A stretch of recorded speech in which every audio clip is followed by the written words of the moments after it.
Salut, c'est Elisa et tu écoutes Fantasia Podcast.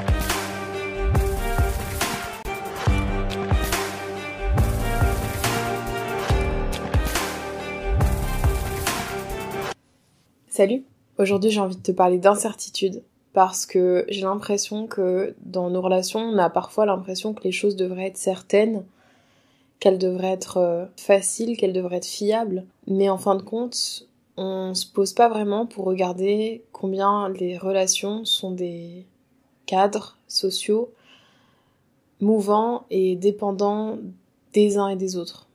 Parce que finalement, dans une relation, d'un côté, t'as ce que toi tu veux et ce que toi tu perçois et comment toi tu réagis par rapport à tes expériences et à ton vécu. Et d'un autre, t'as l'autre personne, ce qu'elle veut, la manière dont elle réagit, la manière dont elle vit avec toi, dont elle se comporte avec toi, le message qu'elle veut faire passer.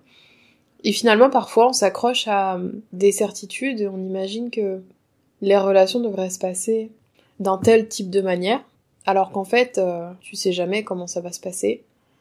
Et ça peut très bien se passer en ne se passant pas exactement comme tu l'attendais.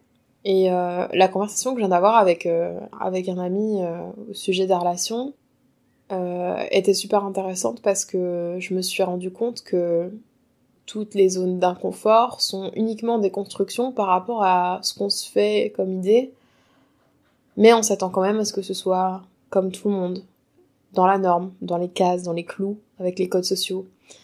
Et finalement, je me demande s'il y a réellement une plus-value à respecter les normes. Alors les codes sociaux, oui, parce qu'ils sont essentiels pour comprendre où va l'autre personne, comment réagit l'autre personne, et nous permet en fait de comprendre quel type de relation elle voudrait avec nous, quel est son but, qu'est-ce qu'elle veut atteindre en agissant d'une manière ou d'une autre.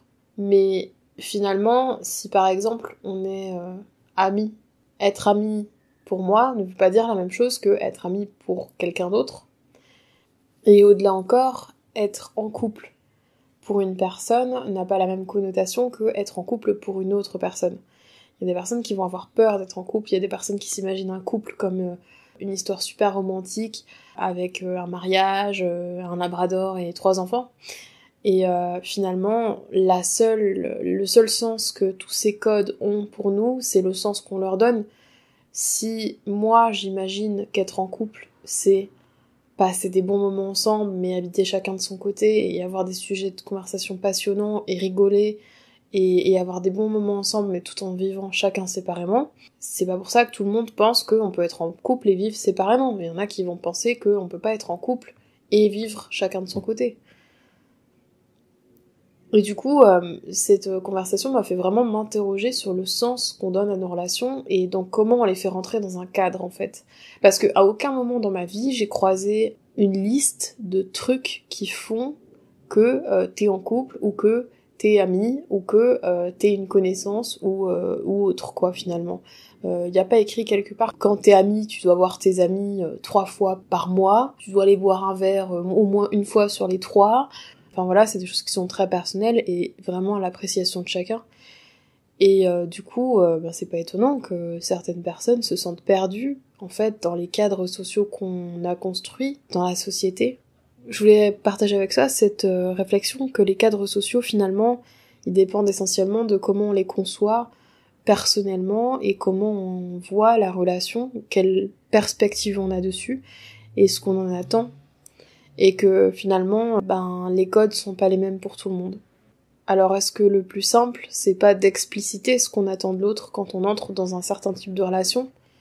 Est-ce que le plus simple, encore une fois, c'est pas de faire suffisamment confiance à l'autre pour communiquer et pour arriver à dire ce dont on a besoin et là où on veut aller, pour permettre aux deux personnes impliquées dans cette relation d'aller dans la même direction et à aller vers cet objectif commun, plutôt que de vivre leur vie chacune comme elles conçoivent une relation, ce qui fait que ça débouche sur des mésententes ou sur des malentendus.